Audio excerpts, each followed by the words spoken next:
Namaskar, good evening. You are watching Rajya Sabha Television. I'm Smriti Rastogi with News Tonight. Let's begin the bulletin with the top headlines. With 245 votes in favour, 11 against, Lok Sabha passes Triple Talaq Bill after a 5-hour debate. Government rejects opposition demand to send the bill to the Joint Select Committee. Congress, TMC, AIADMK, RJD stage walkout after Law Minister Prasad concludes the reply.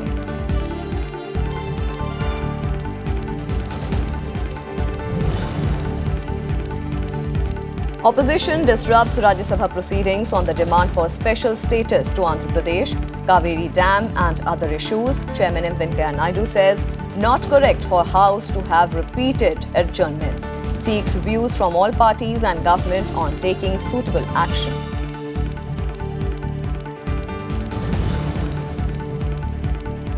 Prime Minister Narendra Modi accuses Congress of spreading lies on loan waivers at a public rally in Dharamshala. Praises development work undertaken by Himachal government on completing 1 year in office. Asserts centre has given 50,000 crore extra for state's development.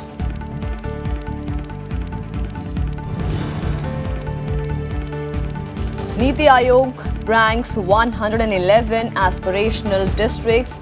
Virudhunagar district in Tamil Nadu leads in performance on development indices of health, nutrition, education, skill development and basic infrastructure.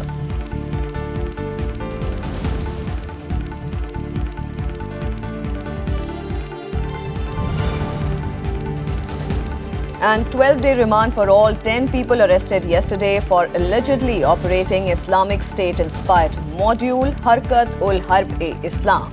Finance Minister Arun Jaitley congratulates NIA, says success wouldn't have been possible without electronic surveillance.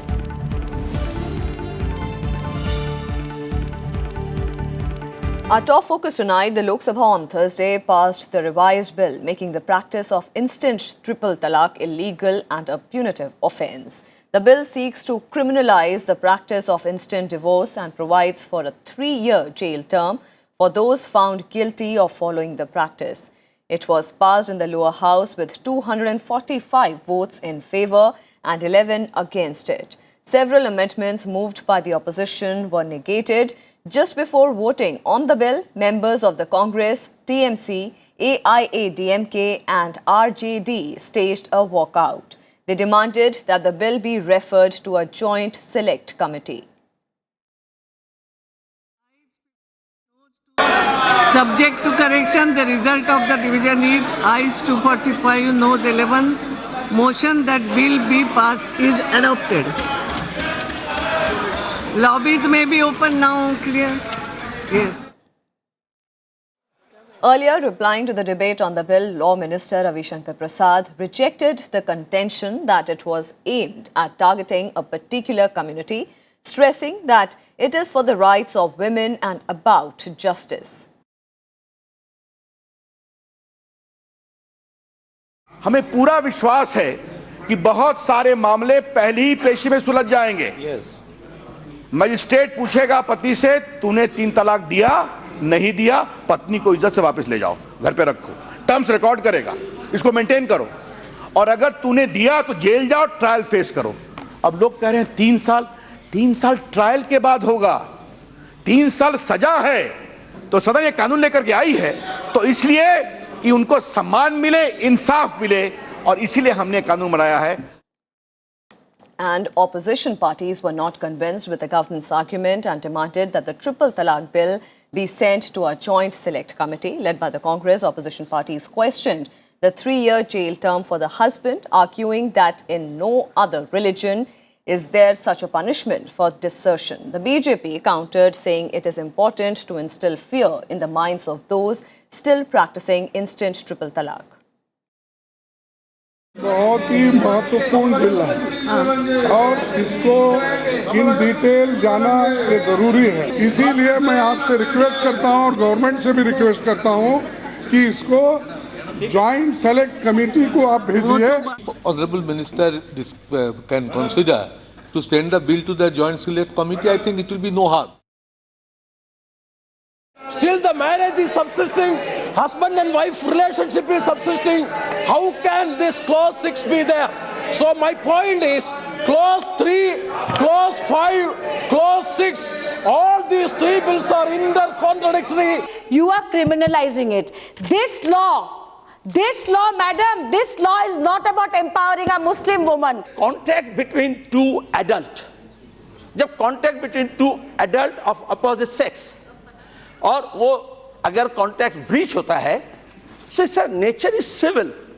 Why you are making it a criminal one? Rethink it. All everybody is saying is, the worry is if she gets triple talaq or with this hostile environment, where is he going to pay all these things? These are very critical issues. मुद्दा इस्लाम से या धर्म से जुड़ा हुआ नहीं है, ये शुद्ध रूप से सामाजिक कुरीति और कुप्रथा से जुड़ा हुआ है। वो तमाम इस्लामिक देश जो इस्लामिक देश की इस्लामिक मूल्यों, इस्लामिक मान्यताओं को मानते हैं, उन तमाम इस्लामिक देशों ने दशकों पहले इस 3 तलाक की कुप्रथा को, कुरीति को खत्म कर दिया। Rights of women on divorce, यही अंतर है सोच का। वो डिवोर्स की बात करते हैं, हम विवाह की बात करते हैं। हम राइट्स ऑन मैरिज की बात करते हैं, हम शादी चलाने की बात करते हैं। और वही शादी चलाने के लिए जो भी कानूनी हकूक है वो औरत को मिलने चाहिए, क्योंकि औरतें वो बदलने वाले वस्त्र के बराबर नहीं है कि आए दिन आप उसको बदल दें। And the Rajya Sabha resumed on Thursday after a 4-day-long Christmas break. However, proceedings were disrupted over multiple issues, including that of building a dam over the Kaveri River, among others. The chairman had to adjourn the House for the day as the protest continued. Disruptions continued in the Rajya Sabha on Thursday after the House met following the Christmas break. After conducting formal business and paying tributes to former members who passed away recently, Chairman M. Venkaiah Naidu informed the House that he was disallowing notices under Rule 267 for suspension of rules, adding that members can raise the issues under other relevant rules. Honourable members, some members have given a notice under Rule 267 for suspension of rules. I have disallowed it. They can raise it under other rules. Members continued their protests on Kaveri and other issues despite the chairman's appeals to resolve the stalemate and conduct business. Members of Tamil parties entered the well seeking justice for the state over the Kaveri issue, while the SP and BSP members raised the issue of Bulandshahr violence. When the protesting members refused to relent, Chairman Naidu adjourned the House for the day. As nobody seems to be interested, I have no other option other than adjourning the House for the day. The House is adjourned to meet at 11 a.m. tomorrow. Panchanan Mishra's report for Rajya Sabha TV. And expressing disappointment at repeated disruptions in the Rajya Sabha, Chairman M. Venkaiah Naidu said he was against multiple adjournments during the day as it only helped the disruptors. Chairman held a meeting with Parliamentary Affairs ministers and leaders of various parties before the proceedings of the House started on Thursday. According to the sources, the chairman said he was being forced to adjourn the House for the day as some sections were determined not to allow proper functioning and were seeking repeated adjournments. He made it clear that it was the responsibility of the government and all sections of the House to enable its smooth functioning, adding that the chairman can only appeal to all and urge them to resolve the issues. He noted that the Business Advisory Committee of the Rajya Sabha has allocated time to a large number of bills which need to be discussed. He expressed anguish that the House was not able to discuss important issues like price rise, farm sector concerns, Kaveri water issue, Rafale deal, among others, even though he allowed the discussions. He urged all parties and their leaders to come to a consensus on taking action against the disruptors. And Rajya Sabha Chairman M. Venkaiah Naidu has said that efforts must be made at all levels to encourage the use of Hindi, underscoring the need to encourage the use of regional languages. He said everyone must promote their mother tongue. Vice President Naidu was chairing the 7th meeting of the Hindi Advisory Committee of the Rajya Sabha Secretariat at the Parliament House. He announced the constitution of a subcommittee chaired by Deputy Chairman of Rajya Sabha, Harivansh. The subcommittee has been asked to prepare a detailed dictionary of popular words in Hindi and other regional languages. Harivansh is also the Deputy Chairman of the Hindi Advisory Committee. The Chairman also informed committee members of the decisions taken at the previous meeting. The members also gave their suggestions to promote the Hindi language. Rajya Sabha Secretary General Desh Deepak Verma thanked the members for participating in the meeting. Addressing Jan Aabhar rally in Himachal Pradesh, Prime Minister Narendra Modi underlined that the centre is giving all possible support to ensure the development of Himachal Pradesh. He said that for this, the state budget has been increased from 21,000 crore rupees to 72,000 crore rupees. The Prime Minister also targeted the Congress for misleading farmers and soldiers to win the elections.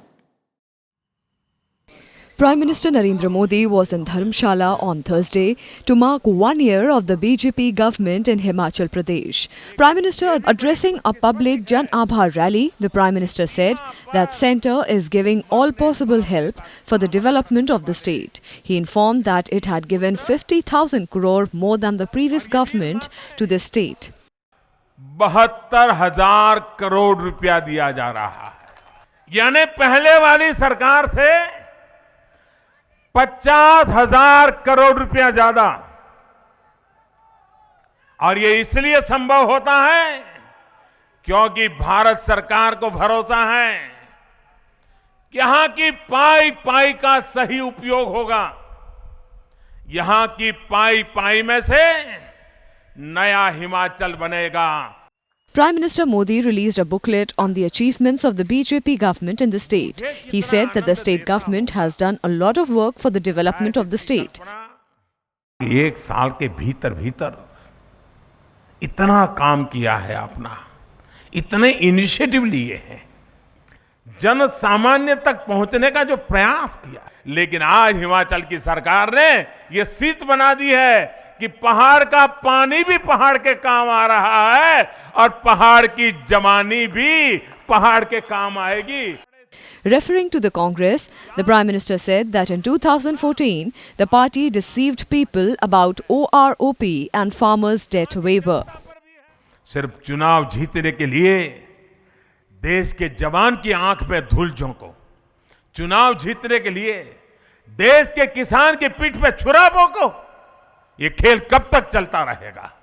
चोरों की नींद हराम हो गई है कि चौकीदार सोने को तैयार नहीं है, चौकीदार चोरों को छोड़ने के लिए तैयार नहीं है और इसलिए परेशानी है. The Prime Minister said that Himachal Pradesh has immense potential for tourism and industrial development. He added that work on 4 big rail networks costing 15,000 crores are under progress to give a new impetus to the development of Himachal Pradesh.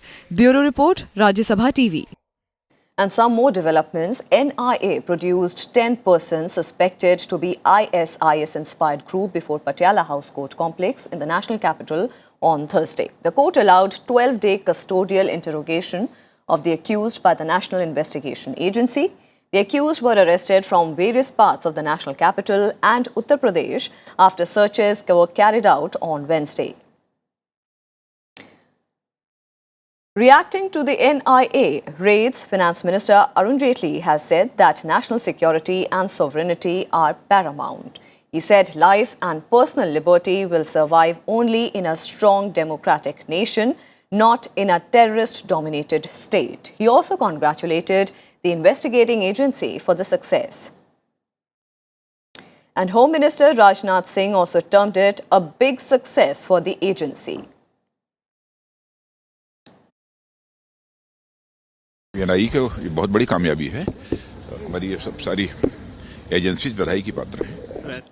And with that, we'll slip into a very quick break. More news and updates on the other side. Stay with us.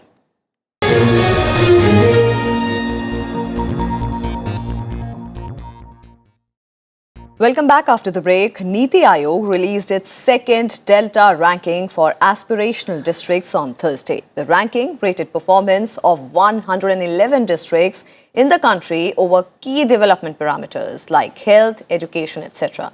West Bengal did not participate in the ranking. Niti Aayog on Thursday released the second Delta ranking of the Aspirational Districts program.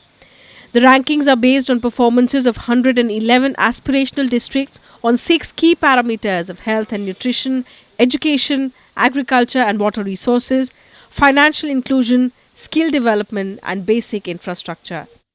Delta ranking means that we are capturing the progress, incremental progress made by them made by the districts between June 1st and October 31st.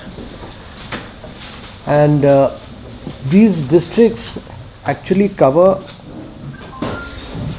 111 districts of India.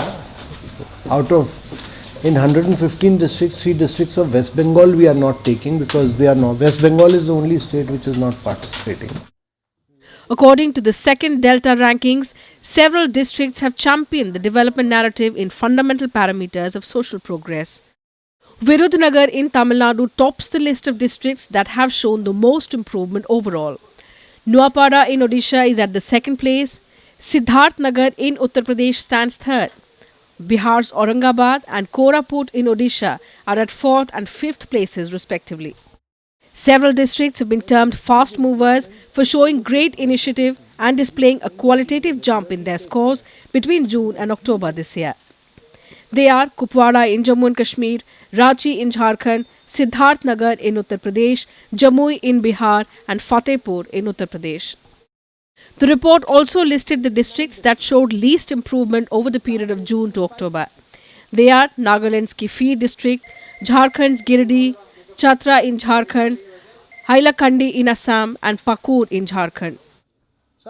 Launched by Prime Minister Narendra Modi in January this year, the Transformation of Aspirational Districts program aims to quickly and effectively transform the districts that have shown relatively lesser progress in key social areas. Anu Diwan's report for Rajya Sabha TV. After almost 6 months from its first telecast of a special report on Rajya Sabha television, a fugitive NRI husband is brought back to India. Here's a story on how Rajya Sabha television helped Palvinder Kaur get justice. On 15 June 2018, Rajya Sabha TV telecast a special report that focused on NRI runaway grooms and the plight of the wives they left behind in Punjab. One of these victims was Palvinder Kaur, the wife of Shinder Singh. Taking note of the fraud, the External Affairs Ministry started an extradition process to bring back Shinder Singh from Bahrain. On Thursday, he was brought to the Ludhiana Magistrate Court that sent him to police remand for the next 2 days. Palvinder Kaur thanked Rajya Sabha TV and the External Affairs Ministry for their efforts in tracing her husband. राज्य सभा channel का धन्यवाद करना चाहती हूँ क्योंकि इन्होंने मेरी एक न्यूज़ लगाई थी जो कि मेरे पति बहरीन में चले गए थे मुझे छोड़ के। इन्होंने मेरी न्यूज़ चलाने के बाद पासपोर्ट इम्पाउंड हुए। मैं आरटीओ ऑफिस चंडीगढ़ का भी धन्यवाद करना चाहती हूँ जिनकी वजह से मेरा इनका पासपोर्ट जो है इम्पाउंड हुआ। और मैं पुलिस वालों का धन्यवाद करना चाहती हूँ जिन्होंने मेरा केस बहुत अच्छे तरीके से हैंडल किया। और मैं विदेश मंत्रालय का भी धन्यवाद करना चाहती हूँ जिन्होंने मेरे हस्बैंड को वहाँ से डिपोर्ट करवा दिया। मैं राज्यसभा चैनल के द्वारा से सबका धन्यवाद करना चाहती हूँ और राज्यसभा चैनल का भी धन्यवाद करना चाहती हूँ। Shinder Singh is a resident of Karnal. He married Palvinder Kaur in April 2016. Thereafter, he abandoned her and went away to Bahrain. After Rajya Sabha TV broadcast her report, External Affairs Minister Sushma Swaraj met Palvinder Kaur and assured her of justice. The government is ensuring that absconding NRI grooms are brought to book. It is also considering changes in the law that could lead to confiscation of their property. With inputs from Ravindra Singh Shoran, Bureau Report, Rajya Sabha TV. Bhutan Prime Minister Lotay Tshering arrived in Delhi on a 3-day visit to India. He was received at the airport by the Minister of State for Finance, Shiv Pratap Shukla. Later in the evening, Bhutanese Prime Minister met Foreign Secretary Vijay Keshav Gokhale, who apprised the Prime Minister on how India-Bhutan relationship can be further strengthened. Bhutanese Prime Minister is in India on the invitation of Prime Minister Narendra Modi. India and Bhutan are working to reinvigorate their ties following a change of guard in Bhutan. It is the first foreign visit by the Bhutanese Prime Minister after assuming charge on 7th November this year. And some more developments. India on Thursday invalidated the identity card issued to Orjin Trinley Dorji, who proclaims himself as Karmapa of a particular sect of Tibetan Buddhists. India has said that it will not recognize him as Karmapa because of many claimants inside the sect. Dorji has come to India as a Tibetan refugee. He was given an identity card, security and place of residence. Thereafter, in May 2017, he left for the US and took citizenship of Commonwealth Dominica, which automatically led to the cancellation of his Tibetan refugee identity card. Karmapa never applied for any visa since then. He was to have visited Dharamshala for a seminar on Tibetan Buddhism on November 29th this year, but cancelled it at the last moment.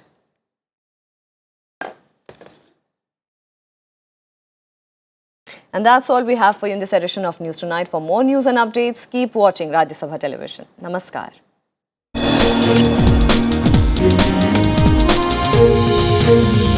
Thank you.